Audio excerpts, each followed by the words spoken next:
ನಾವು ಯಾವುದೋ ಒಂದು ಇಂಟರ್ವ್ಯೂಗೆ ಹೋದ್ವಿ, ನಾವು ಮುಕ್ತ ವಿಶ್ವವಿದ್ಯಾನಿಲಯದಲ್ಲಿ ಪಡೆದಂಥ ಪದವಿಯನ್ನು ಅಲ್ಲಿ ಮಾನ್ಯತೆ ಮಾಡಲಿಲ್ಲ ಅನ್ನುವಂಥದ್ದನ್ನು ಕೆಲವೊಂದು ಕಡೆ ಆ, ಆರೋಪ ಮಾಡ್ತಿರೋದನ್ನು ನಾವು ನೋಡ್ತಾ ಇರ್ತೀವಿ. ಹೇಗೆ ಇದು ನಿಜವಾಗಿ ಮಾನ್ಯತೆ ಗಳಿಸಿದ್ಯಾ ಹೇಗೆ?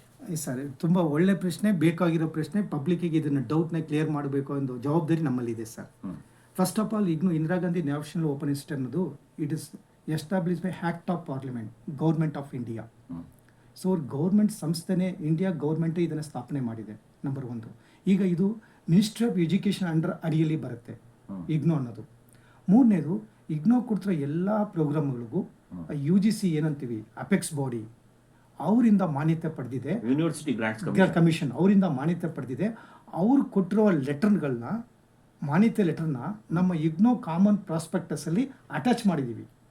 It is the letter issued by the secretary of the ministry and also the UGC ಇಂದ ರಿಲೀಸ್ ಆಗಿ ಲೆಟರ್ನ, ಇದು ಇಗ್ನೋದಲ್ಲಿ ಕೊಡ್ತಿರೋ ಪ್ರೋಗ್ರಾಮ್ ಎಲ್ಲವೂ ಈಕ್ವಲ್ ಆನ್ ಪಾರ್ ವಿತ್ ಅದರ್ ಯೂನಿವರ್ಸಿಟಿ ಅಂತ ಹೇಳಿ ಮೆನ್ಷನ್ ಮಾಡಿ ಆ ಲೆಟರ್ನ ನಮ್ಮ ಕಾಮನ್ ಪ್ರಾಸ್ಪೆಕ್ಟ್, ಈಗ ನೀವು ನಮ್ಮ ವೆಬ್ಸೈಟಿಗೆ ಹೋಗಿ www.igno.ac.ನ ಲಾಗಿನ್ ಮಾಡಿ ಕಾಮನ್ ಪ್ರಾಸ್ಪೆಕ್ಟ್ನ ಡೌನ್ಲೋಡ್ ಮಾಡಿ ನೋಡಿದ್ರೆ ಆ ರೂಲ್ಸ್ ಆ್ಯಂಡ್ ರೆಗ್ಯುಲೇಷನ್ಸು, ಎಲಿಜಿಬಿಲಿಟಿ ಎಲ್ಲ ಇದ್ದಾವೆ.